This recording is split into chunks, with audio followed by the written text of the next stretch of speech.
আজি দেওবাৰ হয় আকৌ আহিছোঁ অকণমান গাহৰি বনাওঁ বুলি এয়া মই হাফ কিলো লৈ আহিছোঁ গাহৰি যিহেতু আজি ছানডে হয় দেওবাৰ কাৰণে গাহৰি লৈ আহিছোঁ আধা কেজি আহকচোন কেনেকৈ বনাওঁ দেখাওঁ আজি গাহৰি এনেদৰে বনাম দেই কচু আলু আৰু দুটা পিঁয়াজ আৰু আদা ৰচুন এনেকৈ ৰেডি কৰিছোঁ এনেদৰে বনাম আজি গাহৰি এয়া মই ৰেডি কৰি লৈছোঁ এয়া মোৰ মাংসটো ৰেডি হৈ গ'ল অলপ গৰম পানী দি ধুই লৈছোঁ যিহেতু গাহৰি মাংস হয়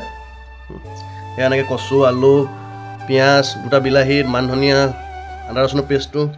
এয়া মোৰ নিমখ আৰু হালধি মছলা এনেকৈ ৰেডি কৰি লৈছোঁ এতিয়া মই নিমখ হিচাপত দিছোঁ হালধি আধা চামুচকৈ অকণমান বেছিকৈ দিছোঁ আৰু তাৰপৰা আপোনাৰ অলপমান মছলা দিছোঁ 1 চামুচমান আৰু লগত 1 টুকুৰা নেমু যিহেতু গাহৰি হয় নেমুটো চেপি পিনে মেৰিনেট কৰিম নেমুটো চেপি ল'লোঁ এতিয়া লগত পিঁয়াজ অলপমান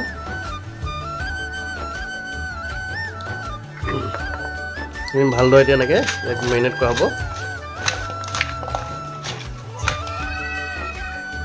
এতিয়া গেছ জ্বলাই লৈছোঁ এয়া মোৰ তেল পকিলে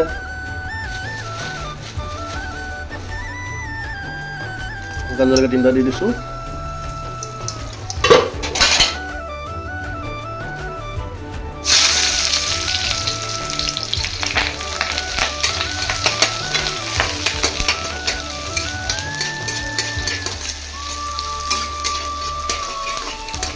পিঁয়াজৰ কালাৰটো আহি গ'ল মছলা অকণ দি দিলোঁ তেলতে আদা ৰচুনৰ পেষ্ট অকণ দি দিছোঁ জলকীয়াকেইটা দি দিলোঁ পেষ্টটো অকণ ভাজি লওঁ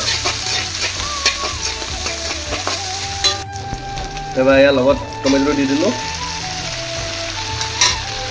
যিহেতু বিলাহীটো সিজিবৰ কাৰণে অকণমান হালকা নিমখ দিব লাগে নিজৰ হিচাপত নিমখ অকণমান দি দিছোঁ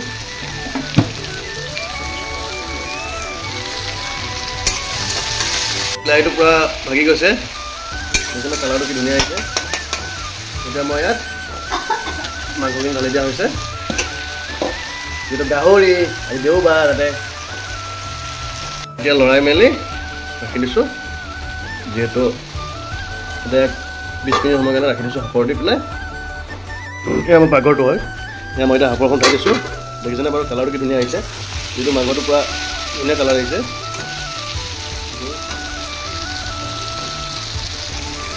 কি ধুনীয়া কালাৰ আহিছে মাংসটো এতিয়া দেখিছেনে বাৰু কালাৰটো কি ধুনীয়া আহিছে মাংসটো ইয়াৰ লগত অলপ মই ব্লেক পেপাৰ লৈছোঁ যিহেতু গাহৰি হয়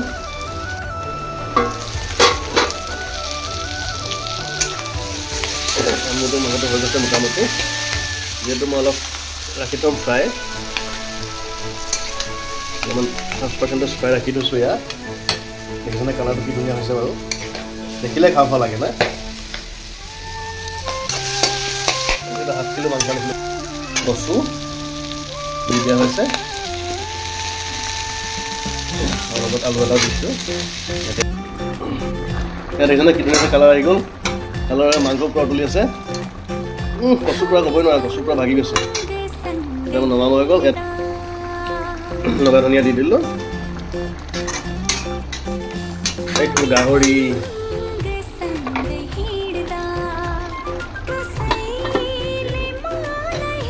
এয়া লৈছোঁ দেই বন্ধুসকল গাহৰি সৈতে গাহৰি কচু এয়া চালাড এনেকৈ লৈছোঁ আৰু এয়া ড্ৰাই সকলোকে বনাই খাব আমাৰ চালাডটো এয়াই হৈছে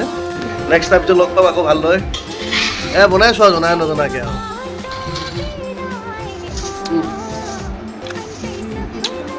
ঠিক আছে আকৌ লগ পাম খোৱা মজাই বেলেগ আৰু লগতে বিলাহী এনেকৈ ভাতৰ লগত মুচন্দৈ পাত লৈ খাবা আৰু বিলাহীৰ সৈতে এনেকৈ ভাতৰ লগত মুচন্দৈ পাত খোৱাৰ মজাই বেলেগ মুচন্দৈ বিলাহী এনেদৰে আমি খাওঁ দেই মুচন্দৈ পাতবিলাক চালাড বনাই আকৌ নেক্সট ভিডিঅ' লগ পাম ভালদৰে অ'কে বাই বাই